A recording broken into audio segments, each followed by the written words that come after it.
First, what is your opinion on the current state of Brisbane's transport?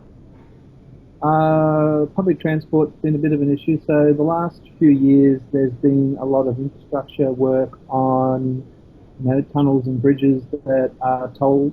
You have to pay the go on. It's about $10 billion worth. If you include the second bridge, what's that bridge called?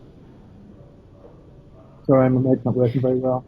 But yeah, it's at least 10 billion, if not $12 billion worth of transport infrastructure, which is a huge amount. But unfortunately, congestion hasn't reduced.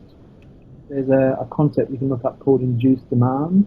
And what that means basically is, yeah, when you're building more road infrastructure, it encourages more people to drive, which then clogs up the roads again. And yeah, continue to, try and build your way out of it. But it never works, and it's never worked in any city anywhere in the world.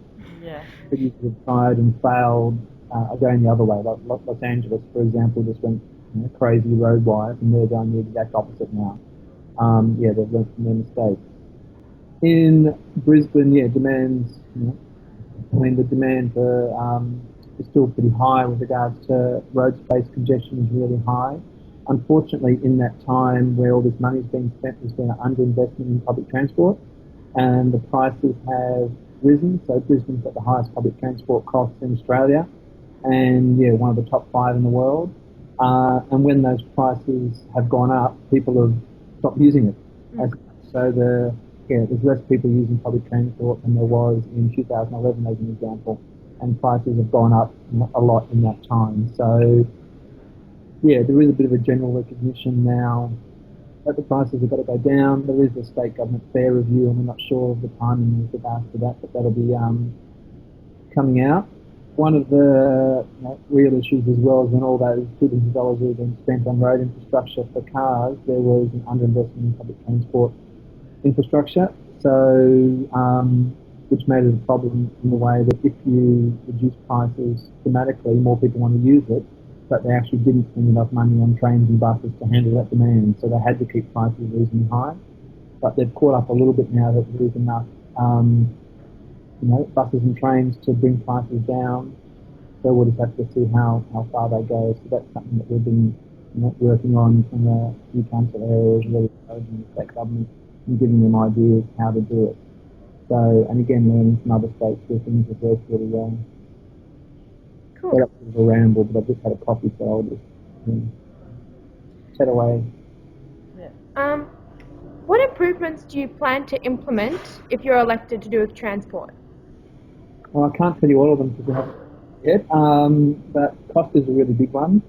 Cost is set by Transit, which is state government, or being a bit privatised, but City Council does have an impact in that, and City Council can directly give Transit money for certain things. So what we have proposed so far is to go back to 2011 prices, and for council to pay that amount of money, because 2011 was when people stopped using public transport due to price issues. So we want to go back to that level at least, so that more people start using it, and the more people using public transport, the less people there are on roads, and the less need for road spending, etc.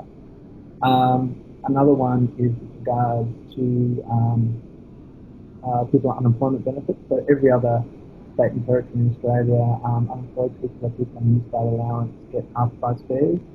In Queensland they don't, which is quite an issue for people who are employed with regards to getting that for seeking employment. So New Start allowance is very low, and the Greens have been kind of pushed up for quite a long time. And there's a real barrier there for people getting out and about, particularly if you live in the suburbs. If you've got to spend $7-8 to get into the city and back or more to go to a job interview, though what employment is, that's a real barrier for people going to job interviews and finding work. Another one we've been looking at is free off-peak transport for seniors and people on pensions, including disability pensions. So this is something they've been doing in the Gold Coast and doing in Adelaide and Perth, which has worked really well.